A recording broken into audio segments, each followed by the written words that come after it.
And at the end of this reading vlog, I was like, maybe I'm not the detective I thought I was.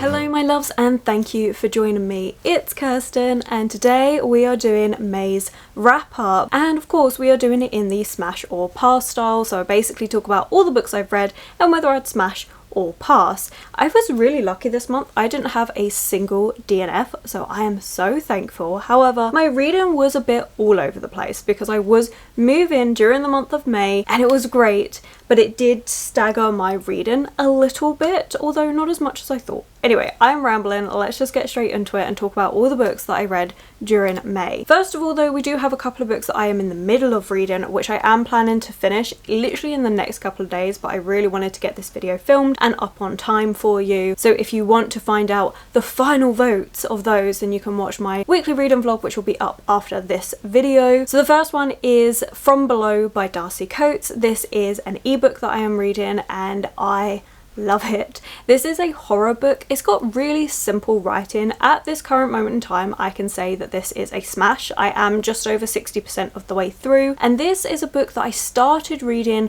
quite a few months ago because I fell in love with Into the Drowning Deep by Mira Grant, and I was asking for lots of different recommendations of books that gave these sort of vibe, and From Below was one of the ones that got recommended for me. So I started it quite soon after finishing this book, and I can say the vibes are really similar. Both of them deal with ships that have gone missing, and you've now got a TV crew going in to see what actually happened. So in From Below, we are following the events of the Arcadia. So we have two different timelines. One of the timelines is in the past on the lead up to the Arcadia sinking and how on earth it got 300 miles off course from where it was meant to be, and what actually happened, because nobody knows because there were no survivors. Then present day, we're following this TV crew that's going to go in and document it because they finally found the ship. However, mysterious things keep happening. The drones that they were going to use to safely observe this ship, because it is so far down underwater, all failed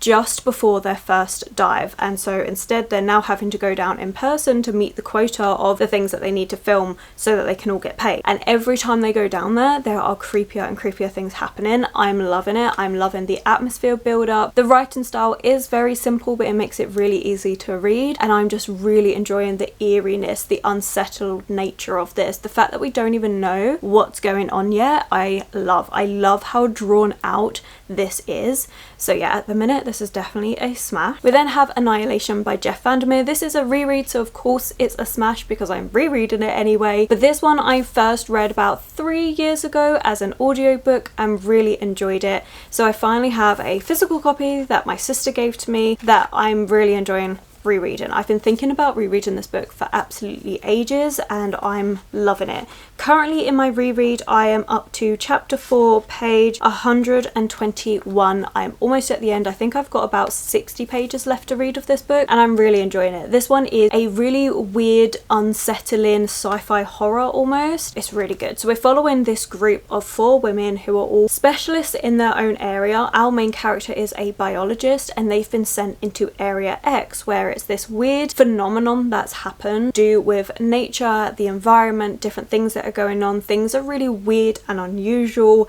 It's definitely almost like a disaster zone, but Earth's reclaimed things, and as a result we have these weird hybrids of stuff. Like, it's really unusual and unsettling.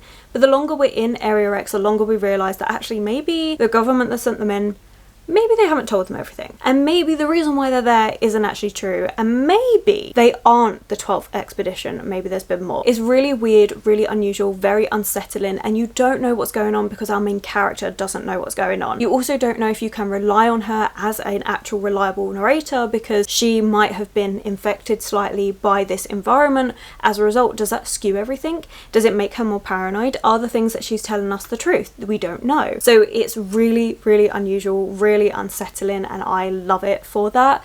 So yeah, I'm really enjoying this. I would love to actually continue on with this trilogy because I haven't done that. These covers are getting harder to find, I think because they're having a recover because there is a 4th book coming out. So this was meant to be just a trilogy, but there is now a 4th book coming out. I think it's later this year. They've had a kind of massive cover change, but I really like these. Like, I love how just like striking these covers are. So I'm going to see if I can find Authority. I can find Acceptance, which is the 3rd book, but I'm looking for Authority. So I'm going to have a little browse and see if I can find it, because I would love to continue on with this series. Like, I'm really enjoying it. I really want to carry on, and this was a film as well, which is how I first got interested in it, is because I actually watched the film many years ago.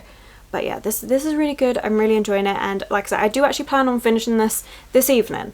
But I wanted to get, this is my day off today, so I had to film this today. But yeah, I think this is great and definitely be a smash. And then the final book that I'm in the middle of is The Unknown, Weird Writings by Algernon Blackwood. This is a little short story collection of some of his lesser known works. I am currently up to page 71. I have read the first 4 short stories in this collection. There is still 10 left to go. So 12 short stories. I'm liking it. The most recent short story I read is probably my favourite, but it's not weird. So far it's just not weird.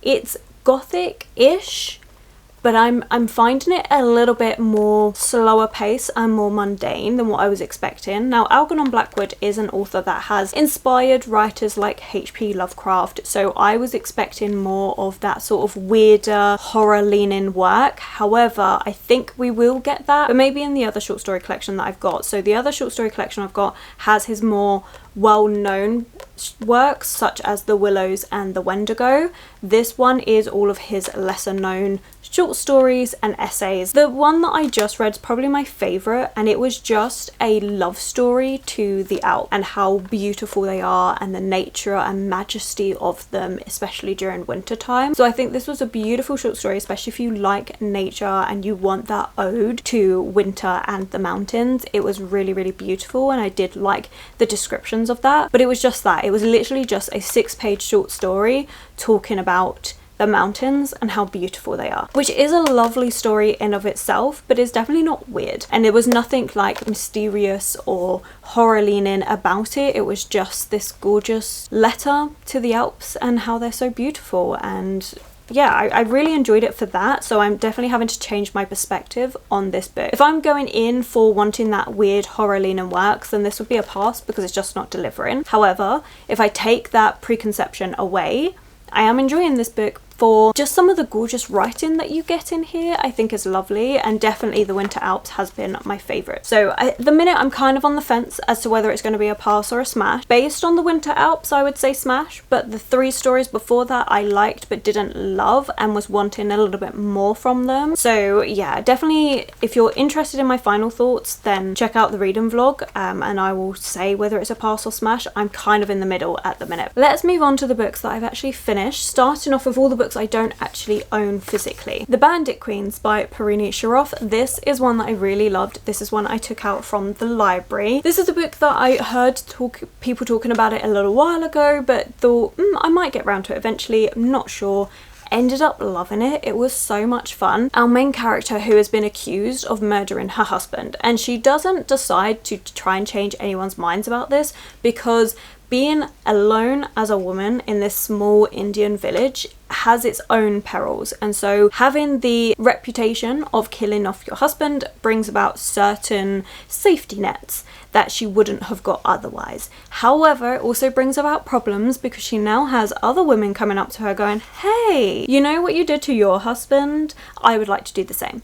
Come and help me do the same. Because it shows you how women are treated in this little village. It shows you the expectations that they have. It shows you the vast difference between men and women and how horrible women can be treated. It shows you how marriage is not always a safe space and how mistreated they can be, but it's fine because they're married, and so the husband can do what they want. And so it's really dark at times because it doesn't hold back. It's very blunt about the things that happen, but it's also really funny, and it also has like this companionship between women and how together they can achieve these different things and seeing their friendship grow. So I really enjoyed this book, but do check your trigger warnings. It doesn't hold paperback, but I thought it was such a good book, so this is a definite smash. And then we have My Husband by Maud Ventura. This was translated from French by Emma Ramadan. This is a book I loved. I picked this one up because of Jan. I will have her channel linked below. She loved this book, and after hearing her talk about it, I was like, okay, I must have this book. And thankfully the Libby app had a copy, so I read it on Libby, and oh my god, it's so good. I loved it so much. Definitely would like to get a physical copy. This is a tale of obsession. We are following 1 week in this woman's life as she details her husband and how she is so obsessed with him, and how it's to the point where she won't even use his name. He is her husband. That is what he's known as. He is her husband. Doesn't have a name, doesn't have his own sense of self. No, he is hers. And she has these little punishments and things that she does if he doesn't show her how much he loves her in a certain way. Loved it. It is just a tale of pure toxic love and obsession, and what that can drive someone to. And I adored it because I love books like that. So yeah, I really enjoyed this. Definitely want to get a physical copy. Think it was brilliant. Definitely one that I would annotate and reread. I really loved it, and I finished it and I went,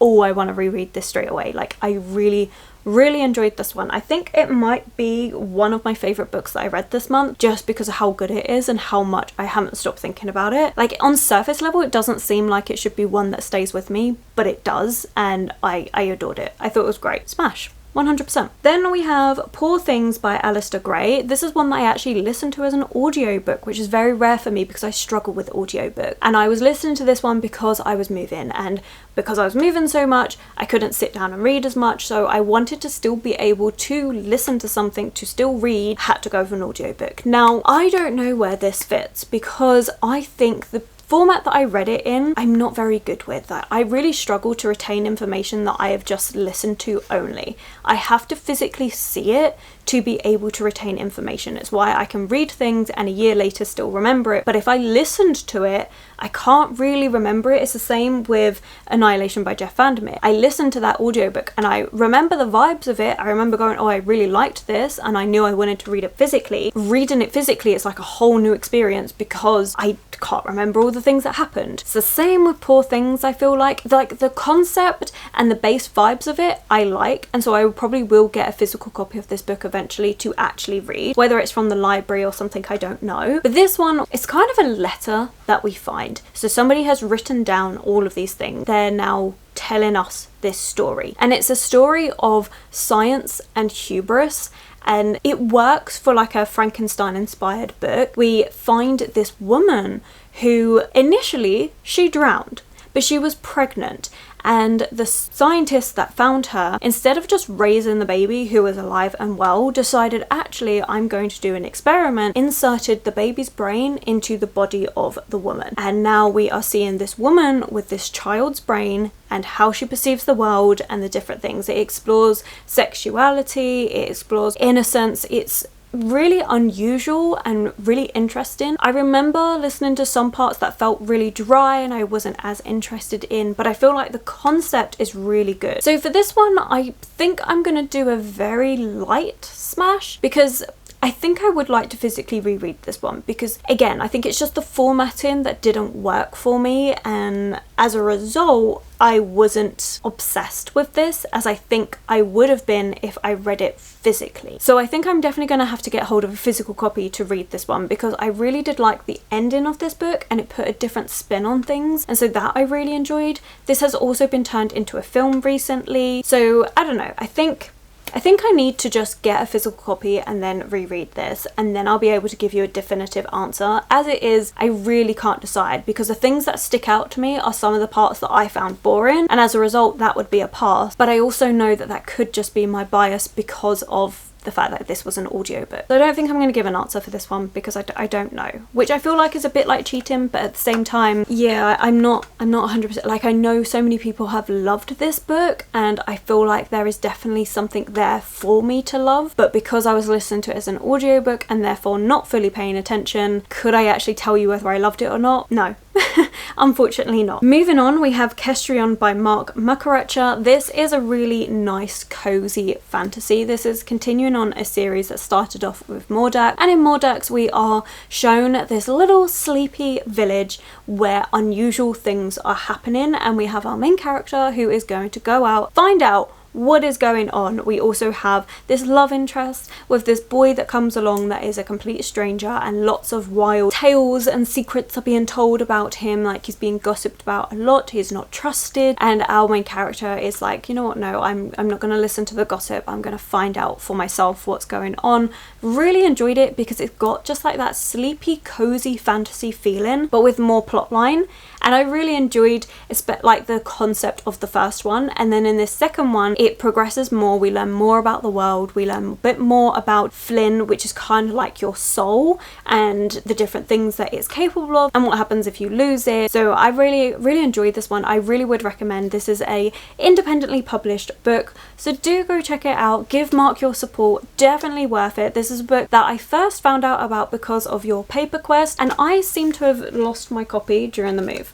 There's a few books that I know I have, but I can't find, so I'm not sure what's happened to them. So that was one of them, and a couple of other books that I really do enjoy that I'm like, okay, I'm gonna have to go out and buy copies of these again. I've unpacked all the boxes and I can't find them. But yeah, this was really good, and it works out well for me because Mark sent me this as an ebook for Kestrion, but I think I would like to get a physical copy of this, so I think I'm going to treat myself and get a physical copy of this one. You want something that's really easy but also cozy. The stakes are there, but it also doesn't feel too much, but you want a little bit of magic, a little bit of witchcraft, a little bit of exploration. Kind of feels like a folklore tale because it is based off of some folklore. Then I think this one would be good. So yeah, this was a smash. I did really enjoy it, and thank you so much, Mark, for sending it to me. That's it. That's all the books that I read that I don't physically own. Now let's move on to all the other books. So we have the Discord book club pick for the month, Daughter of the Forest by Juliet Marillier. This I did really enjoy, so if you're interested, I have a Discord channel. Anyone can join, it's all free, and we do a book club pick every single month. This is the one that won for May, and I did really like this. This is a book that has been recommended to me several times because of the fact that I like fantasy, I like folklore retellings, but it's also one of those ones that I would have kept putting off, but because it got chosen for the book club pick, I picked it up a lot sooner. This is really good. I really enjoyed it. This is a very slow moving fantasy book. This has gorgeous writing. It is decadent, it is lovely, it is dark. So folklore tales in general are dark. If you read some of the Grimm's fairy tales, you'd realise how dark those tales are, and Juliet Marillier does not stray away from that. She keeps that darkness within her tale. Now it really does feel like a folklore old time tale that you're being told around a fireplace, and it is beautifully written. So we're following our main character, Sorsha. She is the daughter of this king.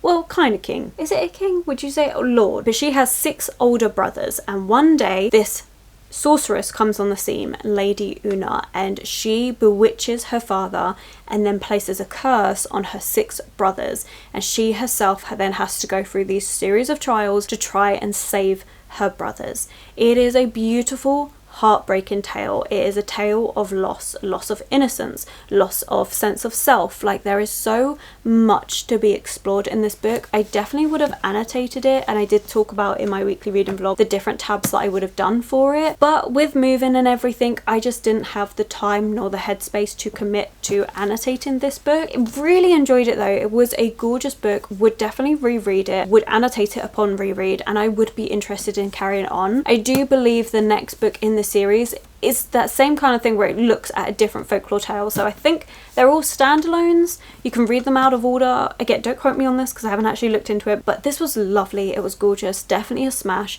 It did, however, put me into a bit of a fantasy slump. And I think just because this one was so slow paced, towards the end of the book, like the last 90 pages, I was very much ready for it to be over. Not saying that it's a bad thing, because it's not. It's really well written. Like, it's really beautiful. I was just kind of ready for it to be over. I think because I've been so busy moving, I'd done so much. This book, I had been reading it all week, which, you know, is not a long time considering how big this book is. I just wanted something different and just a change of pace completely. The last 90 pages of this book I feel like were a little bit drawn out towards the ending, but it wraps up everything really well, really beautifully, and the pacing worked perfectly for the rest of the book. If it had been any faster, it would not have suited this book, because this really was a very slow paced book. Like, a beautiful writing, gorgeous descriptions. I love the nature depictions in here. I love the way that the fae and fairy folk were described in this book, because they're not like the main part of this story, but they are threaded throughout this story. So yeah, I loved this book so much, but it is a very slow paced story, so just be aware of that going into it, but I think it was beautiful. Then we have a couple of Agatha Christie books, because I went on a bit of a murder mystery binge. So I'm doing one themed reading vlog a month,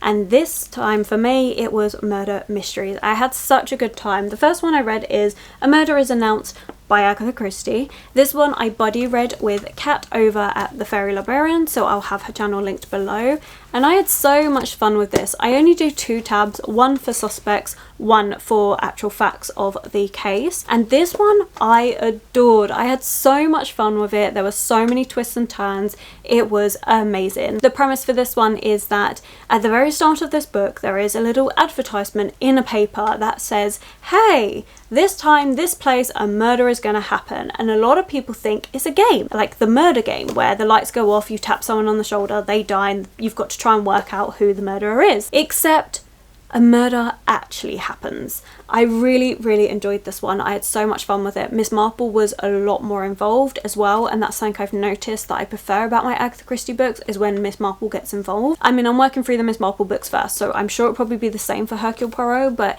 it just ends up having so much more to it when you have them being that much more involved. Like, it was really fun. I got it completely wrong. I did not solve it. Kat did. Kat solved it. I don't know how she came up with that. When she told me her theory, I was just like, God damn it. I was like, how? How did she figure this out? I didn't even figure this out. Like, and I read so many mysteries, and at the end of this reading vlog, I was like, maybe I'm not the detective I thought I was.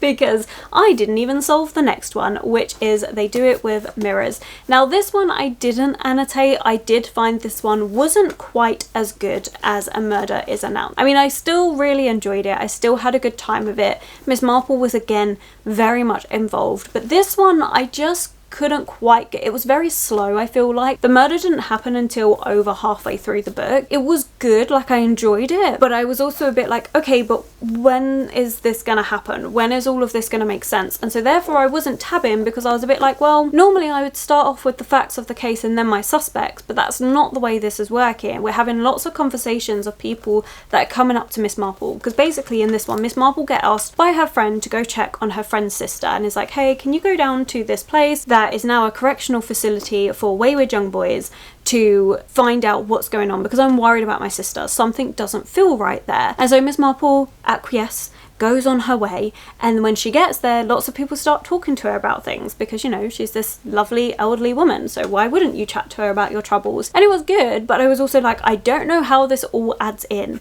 Now I know. I feel like on reread I could annotate it. I would probably still get it wrong, because I just can't seem to solve an Agatha Christie book, but I had a lot of fun with it regardless, although out of the two I much preferred A Murder Is Announced. But they're both smashes. I both really enjoyed. I love a good cozy murder mystery, and Agatha Christie really is the queen of cozy murder mysteries.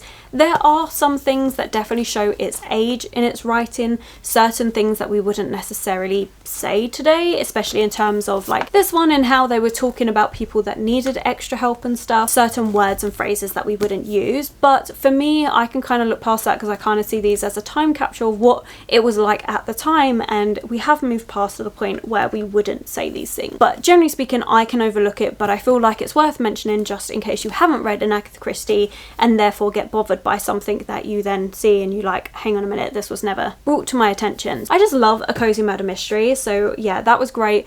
Probably my favourite reading week of the month, just because it was great fun. Like, I really, really enjoyed it. I had so much fun with it. And then the last 2 books are fantasy books, which I think also has led to my fantasy book burnout. So point that I had for the month of May, so like the thing I wanted to accomplish in May is continuing on with series, which to be fair with my physical book, I did actually do that. So the murder mysteries I counted as continuing on with my Miss Marple reading, because they're part of the Miss Marple books, so I counted that as continuing on with series. I then have 2 other books that I also continued on with series, and both of them are fantasy. Apart from 1 week out of the month, I have been reading fantasy non-stop in the month of May. That's why I'm also feeling like I'm in a bit of a fantasy reading slump. So as much as I say it was after Daughter of the Forest that I hit the slump, which is true, I think it was going to happen regardless for whatever fantasy book I read next, because I'd read so many. One of the ones I read for the month is Sunbringer by Hannah Kenner. This is the second book in the God Killer series, and I really enjoyed the first book, God Killer. I do think in this book, I don't know, I feel like it was a little bit slow paced because we've now got our group of characters, they're all split up. So the time frame of it was a bit slower because you're seeing perspectives of this is what's happening while this is going on over here. But I really enjoyed it. I loved the character development, especially with Inara. Inara really went through a good character arc in this book. So we're in this fantasy world where gods, they're not allowed anymore. So the belief in gods are not allowed because the more people that believe in them, the more dangerous they become, the less regard they have for people's lives. But gods can also spring up from the smallest of things. You have gods that are in charge of white lies, you have gods that are in charge of flowers, like whatever it is. If you have a strong enough belief about something, and the more people that join in that belief, the more this god will grow and grow. So they're not really allowed. So you have people like Kissen, who is a god killer that go around killing gods and grabbing the bounty on them. But then she meets this god that she can't kill because it's actually tied to a girl called Inara, and she gets drawn into this web of politics. We also have this ex-soldier turned baker join along with them, and I really enjoyed it. I loved seeing the character growth and developments. I enjoyed seeing how this book continued. I'm intrigued to see where the 3rd book will go. I think it's just a really good fantasy, especially because it's a smaller fantasy series as well. Like, a lot of fantasy books are really big and chunky, but I think Hannah Kenner is able to do a lot in a small amount of pages, and it does pay off. Like, I do really enjoy it. So I feel like this one could be a good one for those trying to transition from young adult into adult fantasy. I feel like it could be a little bit complicated with like the god system and the way that works, but it's, I don't know, I feel like this is a good transitional book series. I really enjoy it. It's a lot of fun. So this was, again, another smash. I do really enjoy this series, and like I say, with that book in particular, the way it went, the way that the characters have growth, the fact that we had an extra perspective, and just the different things that were happening in that book, I do think my favourite part was the character growth for me for Inara. I just think it was really well done, really interesting, and learning more about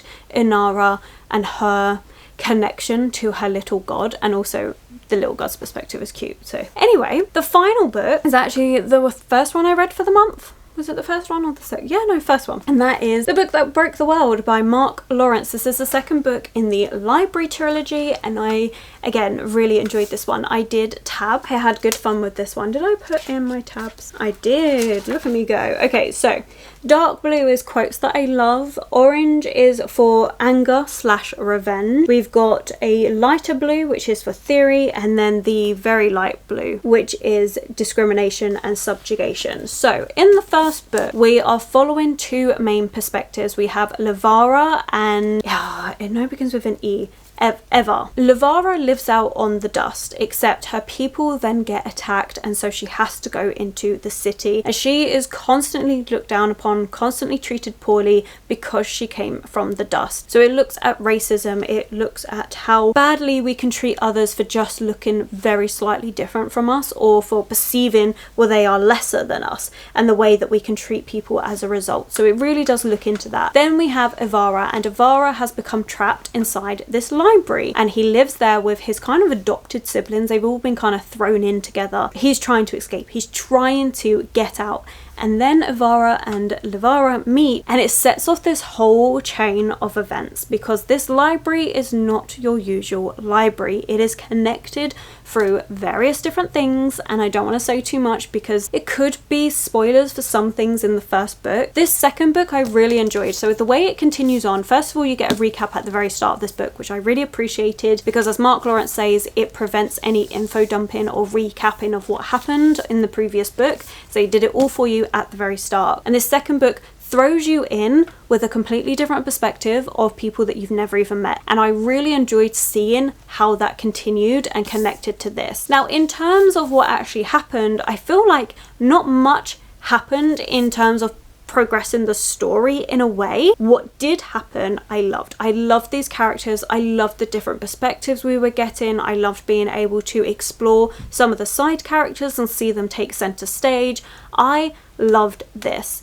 I really, really enjoy this series by Mark Lawrence. I've read other books by Mark Lawrence. Some I didn't get on with, like Prince of Thorns. Some I liked but wouldn't necessarily reread, like the Grey Sister trilogy. But this, I don't know, there's something about this one that just really works. The only thing I was worried about is this book is 100 pages shorter than the first book, so I was a little bit nervous. And I do wish we had more in this book, but at the same time, I still really enjoyed it and I would still reread this series. So far, I really am looking forward to the third and final book. It was great. So this is another smash. So, and that's the thing, this whole month has been a series of smashes, which I'm really pleased with because it's been a chaotic month in terms of getting stuff done. So apart from Poor Things and potentially The Unknown, which are two books that I'm just not sure where they're fitting, the rest have been smashes all the way through. I've had such a great reading month. I've enjoyed it so much. And while yes, I am very much ready to have a month away from reading fantasy book, well, apart from one that I've got on my TBR for the month, it's been a great month. Like, I'm really pleased with the fact that I've continued on in 3, well, technically 4 different series and just had a great time with them, and then found some other books that are just like, oh, I loved this, like The Bandit Queens, which I definitely think is underrated, and My Husband, which both books I really enjoyed. So yeah, it's been a great reading month. Honestly, it really, really has. But yeah, I am very much happy to take a little bit of a step back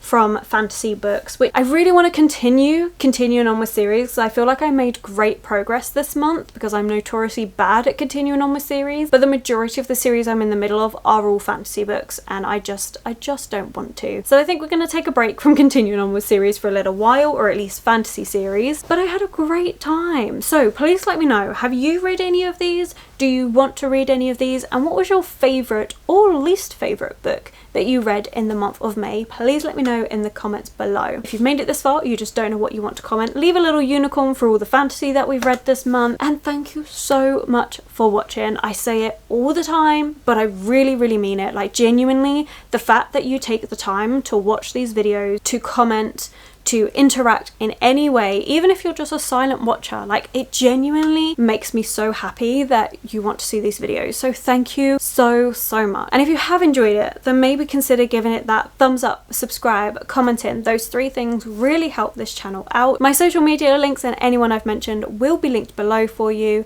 and I will of course catch you in the very next video.